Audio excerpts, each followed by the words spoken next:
What's up, guys? This is episode 1 of Puck Drop. In today's episode, we will be discussing the 2020 NHL playoff format as a result of COVID-19. In today's episode, we're going to be focusing on the Eastern Conference matchups only for this new format that the NHL released as of May 26th. I can only say so much, so I'm going to bring on one of my good friends and big hockey fan coming in from Sweden, my friend William Edlund. So, Will, thank you so much for coming on the show, man. I really appreciate it. Well, thank you. I really appreciate being here. It's going to be fun.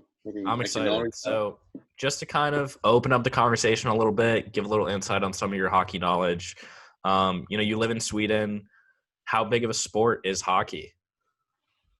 Hockey is definitely like a big thing here. It's everybody knows about it for sure, and it's up there with soccer. Soccer is obviously like a big worldwide sport, so it's quite tough to compete against it, but hockey's up there for sure. How did you kind of become a hockey fan in general? Well, because of my dad, really. Because when I grew up, I was watching players like Lidstrom and amazing players like Zetterberg, Datsuk, you name it. Yeah. That just, I don't know, it just starstruck, honestly. So I just got stuck with Detroit that way, and honestly, therefore, I just got more into hockey because I saw how good they were and skilled everyone essentially were. So. Right. Did you play hockey when you were younger, or it just kind of you were just a fan? I tried it. I tried some like my team, well, like the local team had like gear you could like borrow if you want to try it out. Yeah. So I tried a few practices as like a goalie. Yeah. It was fun. It was a lot of fun, but it was too expensive of a sport for me, so I couldn't afford it. So let's talk some hockey now. How excited are you for these playoffs? I know I'm absolutely fucking stoked for this. I've been waiting for hockey for so long, so like I'm ready to get it going. Oh well, same here. I can't wait for it to happen. Hockey is literally my life. Like everything I do circulates around hockey. Yeah. So I don't know how to act without hockey. So I can't wait. I don't really care. I feel the same way. I just want hockey back. I know, honestly. Me too. Did you see that did you see the Kellerman video on ESPN? Him like trash talking hockey? I did not. You'd have to fill me in on that. Yeah, it was all over Twitter, and like Tony D'Angelo was like, he like retweeted it and was like trash talking. Basically, like Max Kellerman, because like ESPN is like heavily basketball like focused, right? And so they basically just like Kellerman was like, oh, like hockey is just like not like a popular sport, and like the only like they sell tickets and like they sell out arenas, but like if you're looking at like national like coverage, like no one cares about it. Like here, let me see if I can find the video. Oh, I saw that. I saw someone's story share it. Yeah. Got me thinking a bit how like, what do you mean like not like a major sport or whatever? Like, I just don't see the argument for it not being like a well-known and good sport. I just don't see it, not from any standpoint, to be honest. Well, yeah, here it is, and the New York Post covered it too. The New York Post was like Tony D'Angelo claps back at Max Kellerman. And he's starting his own podcast too. D'Angelo? Yeah. Oh, well, not only is he a good hockey player, podcast man now too. He's a character. No, yeah, and there was a lot of controversy around like starting it just because he's like a Republican and he like supports Trump. And like everyone was just like freaking out. It was like Tony D'Angelo's a terrible person and like all this stuff. And he was like the podcast about hockey, like it's not like politics related whatsoever. But they were just like fuck you, we don't care. Well, that's the thing about like sports that I also really like. How no matter what your opinion or how you are outside of it, like while you're on the ice, that's like the one thing that matters. Right. Like where you're from or what your beliefs are, like they don't matter. Like when you're there, that's what brings like people together as well with hockey. Right. You're all there because you love hockey, right? Not because you support this or that like person. For me, just because I'm a Ranger fan, I've experienced that. But like the hockey culture in general is just like super tight, which I like. Right. Yeah, I'm yet to watch an NHL game. It's quite expensive, but I'm definitely gonna try and do that. Well, it's definitely a life goal of mine. Well, I think they were planning to come to Sweden like for games. Again? But I don't know if they canceled that because of coronavirus. Right. I think the Flames were supposed to play. Wasn't that last year, or are they coming again? I think they were supposed to come again. Oh, yeah, because I was gonna go last year, but then the tickets were too expensive, so like I couldn't Yeah, go. they're probably stupid expensive. Also, everyone probably wants to watch NHL hockey. So, Honestly, they got sold out pretty quickly, so I wasn't even quick enough either. So, all right. So, we'll start with the play-in rounds in the East. What are you thinking about Toronto and Columbus? oh, Toronto and Columbus. Yeah. I honestly, my money is on Columbus for sure. Really? Not for actually not for sure, but they're on Columbus, especially with the upset last year against sweeping the Tampa Bay Lightning That's true. and their strong defense because they don't have all that much offense. They're all defense, right? Columbus, you're talking about? Columbus, right? Yeah, yeah, Columbus. yeah. Columbus is all. I mean, they got what? Seth Jones coming back from injury. They got Rowensky. Right. And they also have like pretty solid goaltending. They have two goaltenders that are pretty good. They have Mercedes and Corpusalo, right? Yeah, I'm Corpusalo, pretty and sure then of that that. young kid Elvis, whatever his name is. Yeah, well, Elvis had an amazing like when he came up to the NHL. I don't have his stats in mind, but he had multiple shutouts, right? And he had like a really good record Yeah, for like his first year coming up. yeah. So This is when his he's rookie not year, on I his think. game, Solo, more of a not veteran goalie, but more experienced goalie to back him up. So like That's you have true. the goaltending, you have the strong defense, and with that strong defense, you'll get the offense that you need to win games. And Toronto, to be honest, they have a strong goaltender in Anderson for sure, Yeah, yeah. but you really back him up. And I don't know. I just feel like Columbus is going to push through and get this. What? Game five. Game five. You say Columbus You in know what? 5? No, I'm saying Columbus. It's a 5 game series, right? Yeah. Yeah, I'm gonna say that Columbus gets the 3-2. We're gonna win Okay. it in the fifth game. I'm gonna disagree with you on this one because here's the thing: Columbus, considering they're all defense, they have no offense. How can they score? Right? You look at Right. Cam Atkinson is supposed to be one of their top scorers. He only played 40 games this year and has only scored 26 points, 12 goals, 14 assists this year alone, which is Wait, is that the awful. best point getter, or who's that? Who's their best point scorer? Is that Their leading Malkin? scorer this year, I feel like Bjorkstrand has had a good season. I think he's like broken out this season. I think he's supposed to come back from injury for this series along with Seth Jones because he got injured pretty bad, I think, towards the end of the year or, prior to the pause. Maybe Pierre-Luc Dubois could be up there. I feel like he is. Yeah, you were right. Yeah, he leads in scoring. 70 games played, 18 goals, 49 points. Oh, your boy Gustav Nyquist is second in Oh, scoring. former Red Wing. Yep, former Red Yeah. Wing. And then Rowensky's had a ridiculous year, 40 points in 63 games. He put up 20 goals as a defenseman. Damn, That's that's crazy. big. That's And then big. Foligno, Jones. Yeah, Atkinson sits at 7. Because like with their strong defense and having players like Pierre-Luc Dubois who can step up at times, and if you have an Atkinson in his when he's playing like he can, I feel like they can pull out against Toronto. I don't know. The thing I feel about like they can do it Columbus again. is I do think that they've done very, very well considering that they lost Artemi Panarin to New York and they lost Sergei Bobrovsky to Florida. I do think they've done very well. However, Right. for whatever reason, I don't know why, I just like Toronto. I think Matthews, Marner, Tavares, like Nylander, they're front loaded on the offense. Their top 6 is ridiculously good.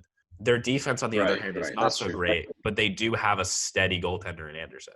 So I think they could squeeze it in 5. I'm taking Toronto in 5. I don't know about Columbus. Yeah. I mean, I'm with you on that offensive. With their offensive threat being really good. I feel like if there's any like position that can carry you to wins, I don't think if you have just one good center and the rest of your team is man, then you're not going to win games. But Right. if you have like a strong goaltender, I feel like starting off with good goaltender, they can help you win games. They can steal a game or two. Right. No good defense, and then meh offense. I feel like I don't know. My money is on Columbus, but I love to disagree with you. Makes Okay. it more interesting. Speaking of goaltenders stealing games, what do you think about Carey Price against the Penguins? Carey Price in his prime is a scary man. Yeah, in his prime. He really is. He is. He's really. I feel like he coming off injury or is that someone? Am I thinking about someone else? I just think he just wasn't playing well at all. Right. Okay, maybe it was that. With the pause, I don't know how players will like perform or anything, or if they're like how well they will do or how badly. I'm not sure because Right. nobody's experienced this before. Right. Honestly, Penguins, Crosby, Malkin, Gensel coming back from injury, Yeah. Carey Price in his prime enough to stop like that. Those three and even some more players. No, I don't I don't think. know. I have a hard time believing that they will beat the Pens. I really do. I feel like Yeah, Carey well, Price can steal they like one barely snuck game. into the playoffs in the first place. Right, exactly. So yeah, my money's definitely on the Pens. 3-1 in games. I feel like something like that. I'm taking Pittsburgh. I'm taking Pittsburgh in 4, I guess. Yeah, 4 games. I give Carey Price one good game. The thing about Montreal is they have a lot of good players. I mean, they got Domi, Weber, a Right. lot of good guys. And I guess the thing about the Canadians, though, that I did find out, which I actually didn't know, they might have finished like 20, like dead last in the standings at 24. But they've outscored all their opponents, like, I don't know, by like 7 goals at even strength. Right, but here's another argument for you. Okay. They've lost every single game this season to Detroit. How are you gonna beat the Pens when you lost every? What's it? Did they play 34 times for some? I Probably think. 4. Yeah.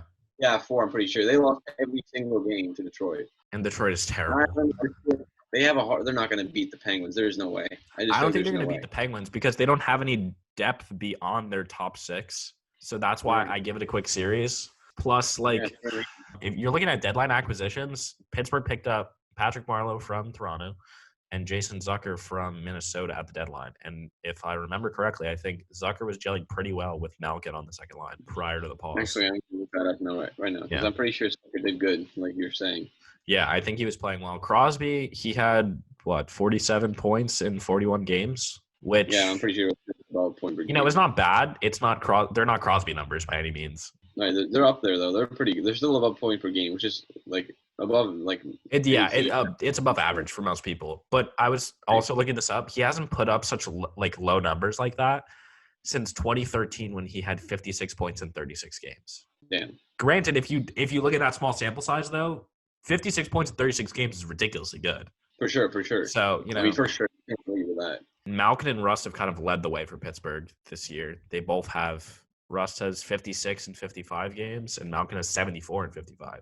I mean, I take Pittsburgh by a landslide easily. Oh yeah, for sure. I guess it depends on how well the Canadians defense plays.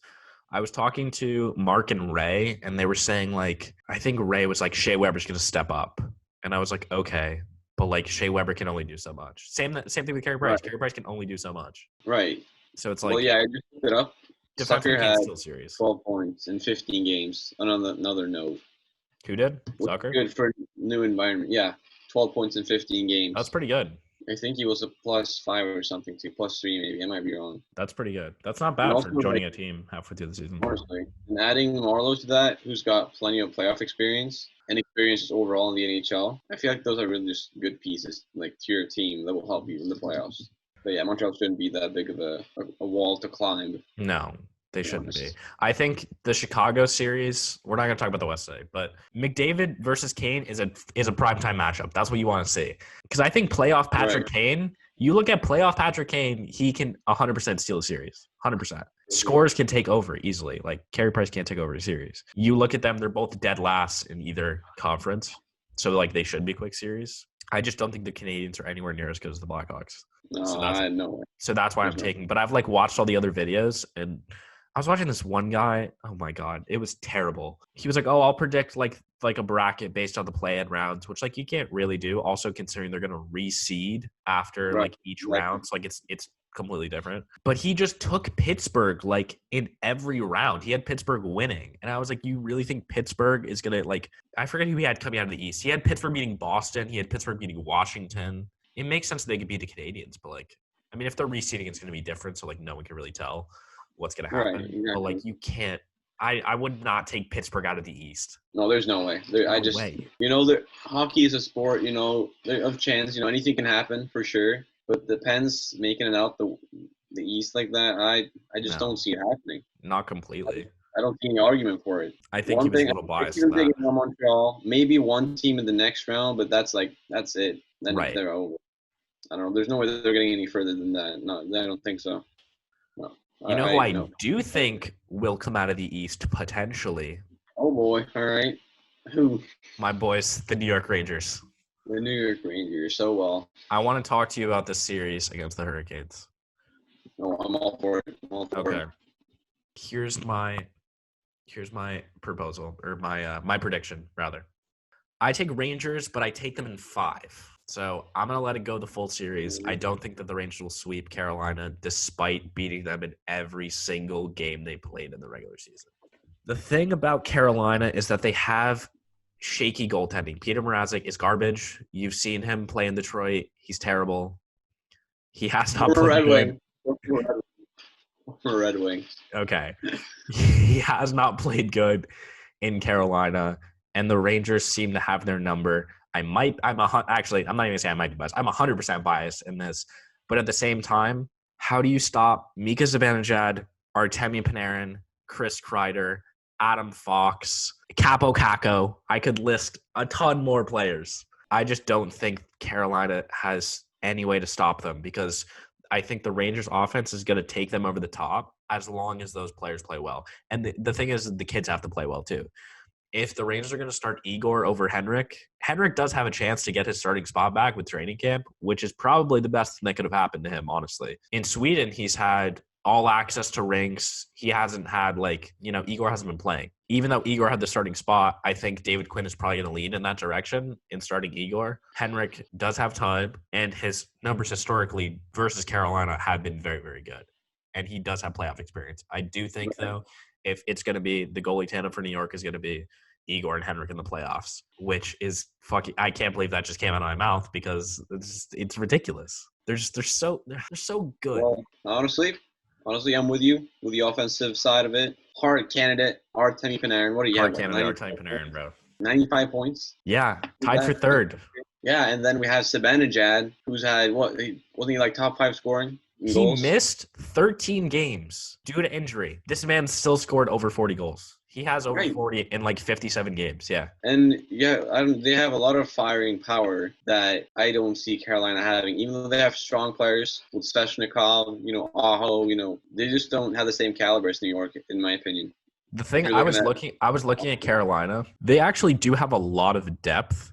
Yeah, that's true. That's very true. Because, I mean, their deadline acquisitions could make the difference. You got Trocheck from Florida being the big one. Sammy Vatanen from New Jersey on defense. I don't know if he's playing in the playoffs. I don't necessarily know that he even played because I think he was injured when they picked him up. And then, of course, you got Brady Shea from the Rangers. And I think a lot of people are saying Brady Shea was mismanaged in New York under David Quinn, especially because he played well under AV his first year, but his second and third year he hasn't played nearly as well. And maybe that goes to Lindy Ruff's defensive coaching, who knows. But yeah, Carolina has a lot of depth, so I'm not going to knock them right away, which is why I take Rangers in 5. But at the same time, you look at New York's offense and they don't have a lot of depth either. That's honestly what's going to be the key thing, is because they have a good top 6. They got their top line is Kreider, Zibanejad, Buchnevich, and then Strome, Panarin, and Fost. Ridiculously good top 6. But beyond that, they don't have like a lot of good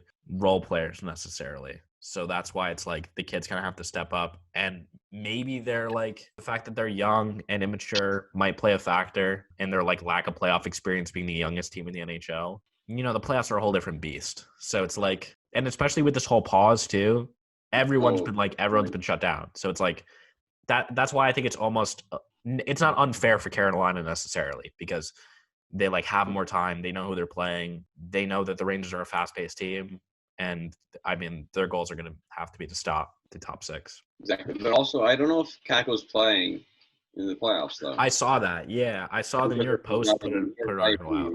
So we'll see if he's playing. But yeah, I saw initially the report came out because he's diabetic, he wouldn't be playing, or like it might not be safe to travel. And then I think a couple days later, the Post put out another article that was saying like David Quinn, like they talked to David Quinn and the trainers and was like, on that health standpoint, he should be safe to play. But it's just based on coronavirus. Because if Igor's going to come, I think Igor's been living in Connecticut, to be fair. But I was going to say, if Zibanejad and Lundqvist come from Sweden, then like, why can't Kakko come from Finland, True that. But also, I totally forgot about their trade line acquisitions, about Trocheck and Brady Shea. Yeah. But like, Carolina has a really good depth. I feel like they have 2 stars, in Sebastian Aho and Svechnikov. Those are like the main players that come to mind offensively. Right. When I think about Carolina, it's not like they have 2 good players and then the rest of the people, like the rest of the players are nobodies. Right. they have good players. Like their depth is really like they have a good depth. Like everyone can basically score and like they can help offensively. Right. Which is like what I see is would be scary for New York because they in my opinion they lack that depth, but they have a super strong top six instead. Right. Like with the goaltending that you're saying, Carolina's goaltending is pretty shaky. It's not the greatest. Yeah. I don't know. It's tough.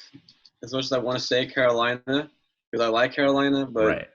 I really like Zibanejad and my boy Lundqvist. So I'm going with New York in You're going with 5 the as well. Swedes. I am going with them. I feel like they're a young Igor who's had a really good season. Yeah. Knows he has a high level. When he's there, he's tough to like score on, definitely. Mm-hmm. And same with that tandem that we talked about earlier with Columbus, how Lundqvist has playoff experience. He's an experienced goaltender. Right. He can definitely help Igor like come in clutch or even help him win like a game. Right. Like I don't know. I just feel like the goaltending in Carolina is gonna be the thing that makes them lose in the series. Yeah, I agree. Because shaky goaltending. I mean, they do have a good defense, but you got to have good goaltending too. Obviously, good goaltenders can't do anything if they have a shaky defense. New York has seen that in the past 3 years. I feel so bad for Henrik Lundqvist. Yeah.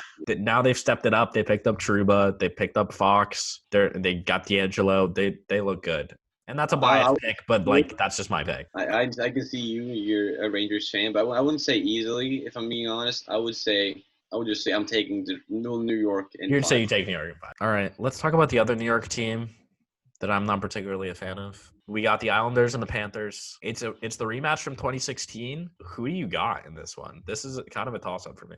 Ooh, I don't know actually. This one was like the tough series for me. Yeah. I don't know. Can you go first, to be honest? Like, I actually have to think about this one.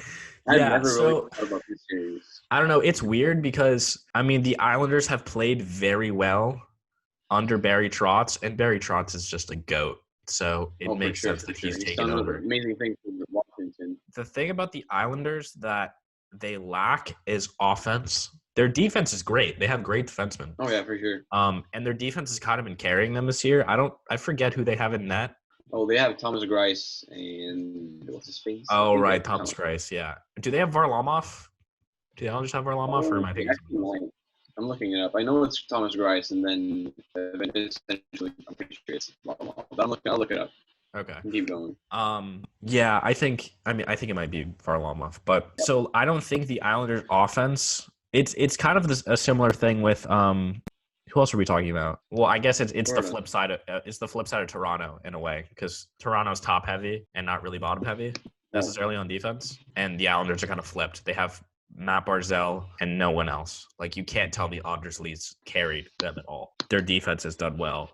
On the other side, well, you've got Bobrovsky in net for the Panthers. That's the biggest thing. I mean, you saw how well he played last year against Tampa. He's been struggling though this year.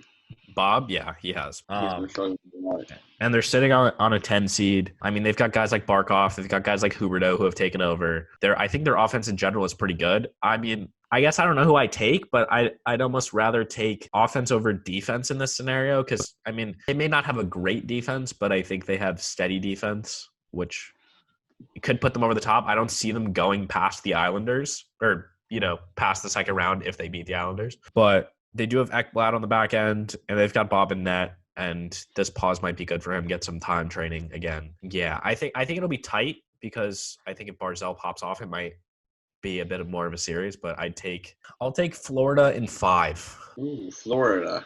Yeah. Interesting. I am actually going to have to say the opposite. I'm going to go with the Islanders honestly, I'm going to say in 4. In 4? Islanders in 4. Yes, because the goaltending in Florida. Bobrovsky came off an amazing season with Columbus, goes to another team, and then he struggles badly. He put up a .900 save percentage and 3.23 goals against average in I think 62 games, maybe. Okay. 60 around there. Not bad. And they don't I don't see their goaltenders are Chris Driedger. I'm not sure to say it, and then Sam Montembaltz. Oh. And they're two. Sam is, I guess, the guy who I'm not sure how much he's been playing, but he's 23 and the other guy's 26. So they're not that old. They're not that young, but they're not good goaltender. They're not like good goaltenders that's going to help you win games. Like they're not going to Right. steal you games. A struggling Bobrovsky is going to loosen the series, but a Bobrovsky playing well is going to help them. Right. Because if if he plays like he did during the season, I have no doubt that they're going to lose. But if he doesn't, if he plays like he did in Columbus, Yeah. then it's another discussion. But I feel like they have a bigger shot, of course. Right. The depth of the Islanders with the acquisitions of like Pajot. I know you like him. Oh, Uh, I love John Gabriel Baggio. I feel like they have the depth. It's like they have leading players like Bouvillier, Barzal, Jordan Eberle, Andrew Ladd, Andrew Sleep, players who can score. But they also Right. have players, all types of players. You have Matt Martin, who's not going to necessarily be your scorer, but he's going to be there with a playoff grit, and He'll help you provide in that grit. Yeah. sense. Leo Komarov, will also experienced players, also going to help you. Kale Clutterbuck, Matt Leo Martin type of Komarov is player. awful. Yeah, I'm not, he is awful. I'm not saying he's going to score you goals, but he's got that experience that might help you and younger He does guys have in the playoff locker room. experience. He'll at least provide locker room experience. Exactly. So and also the defense on the Islanders, like you mentioned, we kind of carried them a bit. They have. I'm looking at their roster right now. Yeah. They have Nick Leddy, Ryan Pollock, Davon Taves, Noah Dobson, and they have young players. They've got young They have players that are good, but like exactly, but they they've have players got that can score too. Like right. Nick Leddy, he's gonna score you. Like he can score goals. Like he can score you assists and points. Right. And then you have some veteran experience, with Johnny Boychuk on that $6 million contract. Jesus. And Yeah. then Angie Green as well on a $5 million contract. I just looked Right. it up right now. But like I like the depth. They have the goaltending. They have solid defense. They have solid offense. I feel like they're just solid all out, like everywhere. They're not lacking anywhere, but they're not peaking anywhere either. That's fair. I feel it. So, Yeah, I agree with that. That makes sense. yeah, so like definitely for me, Islanders in four. I feel like they're gonna. I don't know. They're definitely gonna get this in 4 games. I feel like they're too strong at goaltending and an overall team compared to Florida. So That's true. Well, William, I appreciate your input. It's been a wonderful time having you on the show. love being here, man. Thank you so much for coming on. You're a goat. I love you. Anytime, man. Anytime. So yeah, this was a lot of fun. I enjoyed having you on. So appreciate it. Thank you guys for watching today's episode. On next week's episode, we are going to be talking about the Western Conference matchups in this NHL playoff format. I'm going to be bringing on a good friend of mine, Mark Klushko, out of New York, another fellow Ranger fan, to talk about the West, so there's no bias involved whatsoever. That episode is going to be posted next Friday. Hope you guys have a great day. Peace.